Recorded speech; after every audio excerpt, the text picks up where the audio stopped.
What's a job that's romanticized but in reality sucks? Anything in modern-day publishing.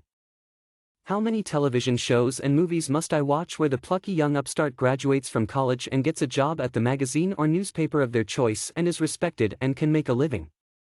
The pay sucks, you're in constant danger of being laid off, when your pub folds, usually, and it's usually a pretty corporate environment where you're tasked with multiple jobs for little hope of advancement. The names high up on the mastheads are usually those of rich people, and it's because they started off rich and could afford to stay in the industry. Archaeologist, specifically field archaeology. 99% of the time you find absolutely nothing, it's often physically demanding, sometimes grueling, the pay is shit, there are no benefits, you have to constantly travel, there's very little stability, I could go on. Source: have worked in CRM, cultural resource management, archaeology for several years now. Edit: holy shit, this blew up. Just wanna stay, in spite of all the bullshit of this field, still love being an archaeologist and don't really want to do anything else for a living, but I can't universally recommend this job to everyone in good faith. Film/television industry. Long, thankless hours.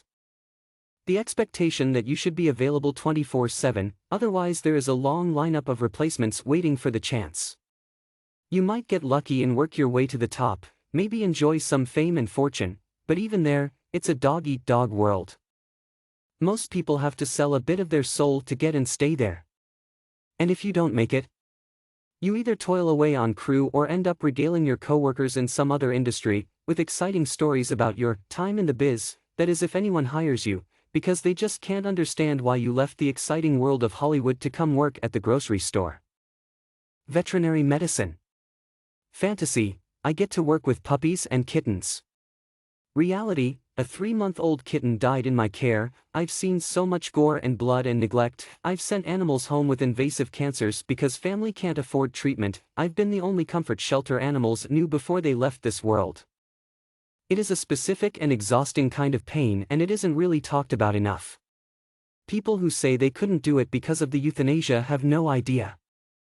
Edit: thank you to those of you who were kind and respectful. I will not be interacting anymore as recounting some of this is a little emotionally exhausting.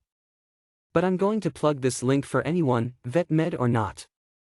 https://www.nomv.org/. Have a good night everyone and be kind to all living things. Chef/cook, shit pay. Toxic work environment. Shitty hot working conditions. Megalomaniac/incompetent management and owners. Long shitty hours. Working every weekend and every holiday. The only people you will see regularly are your coworkers. And most people descend into alcoholism or drug abuse to cope.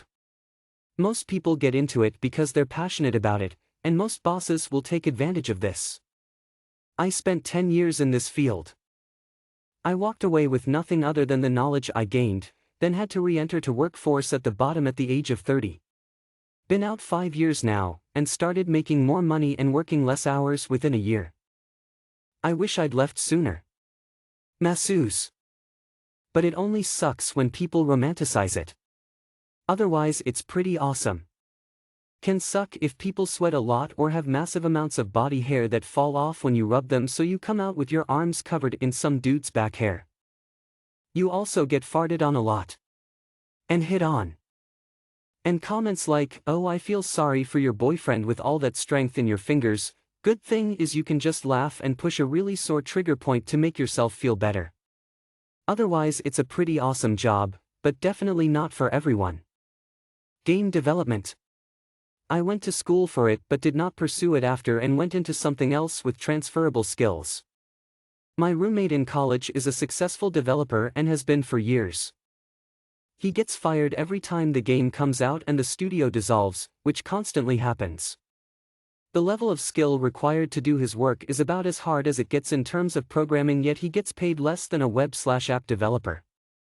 Devs are a dime a dozen now since literally every kid goes to school for CS, so if he doesn't like it he can leave because some fresh grad that's willing to work 100 hours a week would be happy to take his place.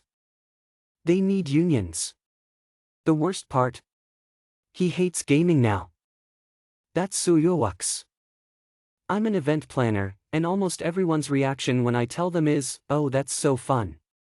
I think people assume that event planners just kind of like, pick out bouquets and attend parties, but in reality it's a fairly stressful job that doesn't typically pay super well, and the schedule can be erratic. And planners spend way more time dealing with people's egos, thinking about stuff like A/V in trash cans, and worrying about things totally out of their control, e.g. a freak snowstorm in the country the speaker is flying in from, a celebrity panelist deciding to pick their nose during a presentation, a massive power outage. Writer. Loads of people think they're gonna sit down and write their book one day and get published. Writing is hard. Writing a coherent story with interesting characters, a plot that goes somewhere, and has a beginning, middle, and end is really hard. Getting published is almost impossible. And if you do get published, they expect you to do it all again. Within a year. That said, it can be awesome, but it's definitely not for everyone. If you have a dream of being a writer one day, start today. Write something. See where it goes.